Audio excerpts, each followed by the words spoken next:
اعوذ باللہ من الشیطان الرجیم بسم اللہ الرحمن الرحیم۔ درود و سلام ہو اللہ کی طیب و طاہر مخلوق محمد و آل محمد پر۔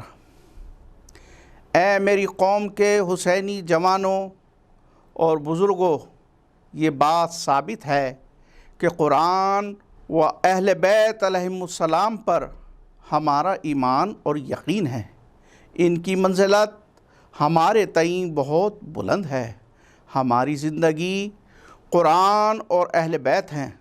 جس طرح سے ماہی کے لیے پانی ضروری ہے، ویسے ہی ہماری زندگی اور حیات کے لیے قرآن اور اہل بیت علیہم السلام بھی ضروری ہیں۔ ہماری جانیں اور ہمارا مال اور ہماری عزت، ہماری آل، سب کچھ قرآن اور اہل بیت کے لیے قربان ہیں۔ اب یہ ثابت ہوا کہ دشمن قرآن و اہل بیت علیہم السلام ہمارے دوست نہیں ہو سکتے۔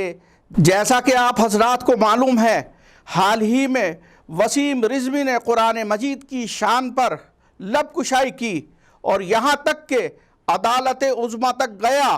امت مسلمہ کو خون کے آنسو رونا پڑا۔ قرآن اور اہل بیت کی عزت کو تار تار کرنے والا شیطان وسیم رضوی نہیں، بلکہ یوں کہا جائے کہ وسیم مرتد پھر سے وقف امام حسین علیہ السلام کو نیست و نابود کرنے کے لیے شیعہ وقف بورڈ اتر پردیش کا ممبر معین کر دیا گیا۔ وسیم رشدی لانتی، جس کی مخالفت پوری قوم اور امت مسلمہ کر رہی تھی، جو اپنے منحوس کارناموں کی بنیاد پر شیعت سے خارج کر دیا گیا، آج پوری قوم کھڑی دیکھتی رہی اور یہ خبیث یعنی منصب پر فائز کر دیا گیا۔ یہ دن پوری قوم کے لیے سیاہ دن بن کر رہ گیا۔ افسوس اس بات کا ہے کہ جو حیدری نعرہ لگاتے ہیں اور سب بڑے والے شیعہ اور حسینی بنتے ہیں، یہ حضرات وہی شیعہ، وہی حیدری نعرہ لگانے والے خونخوار افراد چند پیسوں اور عہدوں کے لالچ میں آ کر وسیم کو ووٹ دے کر انہوں نے کامیاب کر دیا۔ اب میں ان سے سوال کرتا ہوں کہ روز محشر یہ اہل بیت علیہم السلام کو کیا جواب دیں گے، جن کے لب خون حسین سے رنگین ہوں گے؟ لمحے فکریہ ہے، امام زمانہ علیہ السلام اس خون کا ضرور بدلہ لیں گے۔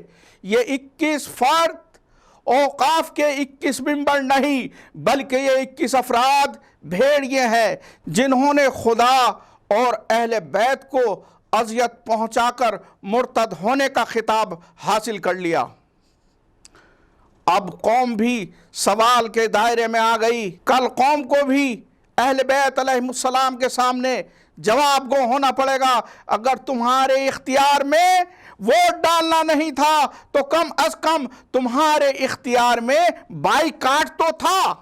لہٰذا اب قوم کے غیرت داروں پر واجب ہو گیا کہ ان بھیڑیوں سے کہ جن کے ہاتھ خون حسین میں رنگین ہے، ان کا بائیکاٹ کیا جائے۔ ان کو اپنی مسجدوں اور امام باڑوں میں آنے سے روکا جائے۔ جس مجلس اور محفل میں نظر آئے تو ان کو ان کی اوقات یاد دلا دو، تاکہ اہل بیت علیہ السلام کے سامنے ہم اپنے حلالی ہونے کا ثبوت پیش کر سکیں۔ اگر ہم بھی ان 21 بھیڑیوں کے ہم لقمہ ہم پیالہ بنے رہے تو یاد رکھو ہمارا بھی شمار خون حسین کو پینے والوں میں ہوگا۔